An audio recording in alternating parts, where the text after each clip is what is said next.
ইংরেজিতে কথা বলার জন্য আমাদের কোনো জাদুমন্ত্রের প্রয়োজন পড়ে না, পড়ে? জাদুমন্ত্রের প্রয়োজন পড়ে না, কোনো কিছু শেখার জন্য, কোনো কিছু করার জন্য জাদুমন্ত্রের প্রয়োজন পড়ে না। প্রয়োজন পড়ে শুধু ইচ্ছা শক্তির। কিসের প্রয়োজন পড়ে? ইচ্ছা শক্তির প্রয়োজন পড়ে। আমাদের যদি ইচ্ছা শক্তি থাকে যে আমি ইংরেজিতে ফ্লুয়েন্টলি ইংরেজিতে কথা বলবো, সবসময় কথা বলবো, আমার দ্বারা হবে ইনশাল্লাহ। আর তুমি সঠিক মেথডে যদি ইংরেজি শেখার পথটাকে যদি বেছে নাও এবং সেই পথ অনুযায়ী যদি আমরা আগায় যাই, ইনশাআল্লাহ আমরা একসময় ইংরেজিতে কথা বলতে পারবো। ঠিক আছে? তো যাই হোক, তারই ধারাবাহিকতায় আমি তোমাদের কিছু সহজ ইংলিশ ট্রিক্স দিচ্ছি বেশ কিছু ক্লাস ধরে, তোমরা সবাই করছো এবং ইংরেজি শেখাটা তোমাদের কাছে ইজি হয়ে যাচ্ছে। তো যাই হোক, আজকে ক্লাসটা আমি শুরু করি। স্পোকেন রুলস বা ট্রিক্স নাম্বার 6, এখানে আমি রেখেছি যে আমি শুনেছি যে দিয়ে আমরা অনেক বাক্য তৈরি করি। যেমন আমি শুনেছি যে সে অনেক ভালো ছাত্র, আমি শুনেছি যে বাংলাদেশের অবস্থা এখন ভালো নেই, আমি শুনেছি যে সে একজন বিবাহিত মানুষ, আমি শুনেছি যে সে অনেক চালাক। ঠিক আছে? আমি শুনেছি যে আমার অগোচরে আপনি আমাকে গালাগালি করেন। তো এই ধরনের কথাগুলো আমরা খুব সহজেই ইজিলি ট্রান্সলেটিং করতে পারি। কোন স্ট্রাকচার বা কোন ট্রিক্সের সহায়তায়? ট্রিক্স নাম্বার 6 এর সহায়তায়। আমরা প্রথমে ব্যবহার করব হ্যাভ, হেয়ার, দ্যাট, এরপরে ভার্ব, এরপরে যেটা শুনেছি সেটা ব্যবহার করব। যেহেতু আমি শুনেছি যে, এই জন্য এখানে আমি ব্যবহার করছি, যার কারণে আমি এখানে আই বা সাবজেক্ট ধরে নিয়েছি। ঠিক আছে? যখন বলবো আমরা শুনেছি যে, কি হবে এখানে? কি হবে? উই হবে। উই মানে আমরা। তাহলে উই হ্যাভ হেয়ার দ্যাট, আমরা শুনেছি যে সে অনেক ভালো, হি ইজ আ গুড। কথা বুঝতে পারছো? এই জন্য আমি লিখেছি, এই জন্য আমি এখানে আই দিয়ে দিছি, অর্থাৎ এখানে সাবজেক্ট পজিশন হবে। Subject plus have, hear that plus যে বিষয়টা শুনছি এই বিষয়টা এখানে বসাই দিলে হয়ে যাবে। কথা ক্লিয়ার? আমরা এই স্ট্রাকচারটা বা এই ট্রিক্সটা কিছু এক্সাম্পলের মাধ্যমে বুঝে নেওয়ার চেষ্টা করব। দেখি, আমি শুনেছি যে সে খুব মেধাবী, আমি শুনেছি যে সে খুব মেধাবী। ঠিক আছে? এমন হয় না যে আমি তো শুনছিলাম সে অনেক মেধাবী, তো পরীক্ষা এত খারাপ করলো কেন? এই কথা বলি না আমরা? বলি। তাহলে কি হবে? আমি শুনেছি যে, এটার ইংরেজি কি? I have heard that. প্রতিটা বাক্যে একই কথা হবে। ঠিক আছে? যে I have heard that, heard that, I have heard that he is a brilliant, he is a brilliant. I have heard that he is a brilliant. আমি শুনেছি যে সে খুব মেধাবী। বুঝতে পারছো? ব্রিলিয়ান্ট মানে মেধাবী।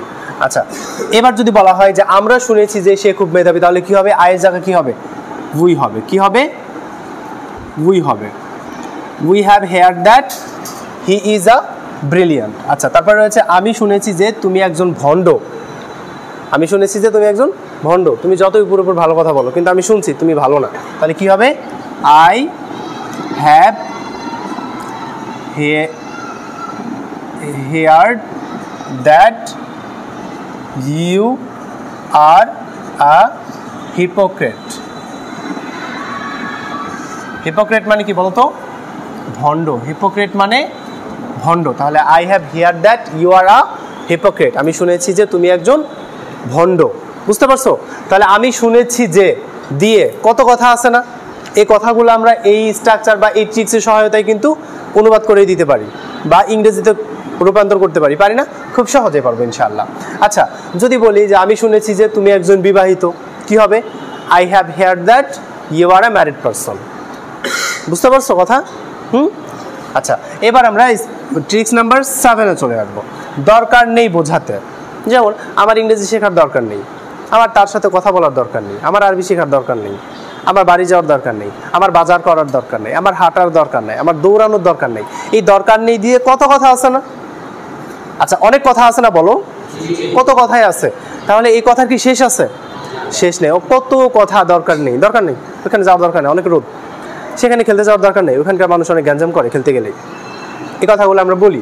আচ্ছা, তাহলে ক্রিকেট খেলার দরকার নেই বা তার সাথে কথা বলার দরকার নেই, এই রিলেভেন্ট সেন্টেন্সগুলো আমরা ট্রান্সলেটিং করার সময় প্রথমেই ব্যবহার করব নো নিড টু। কি ব্যবহার করব?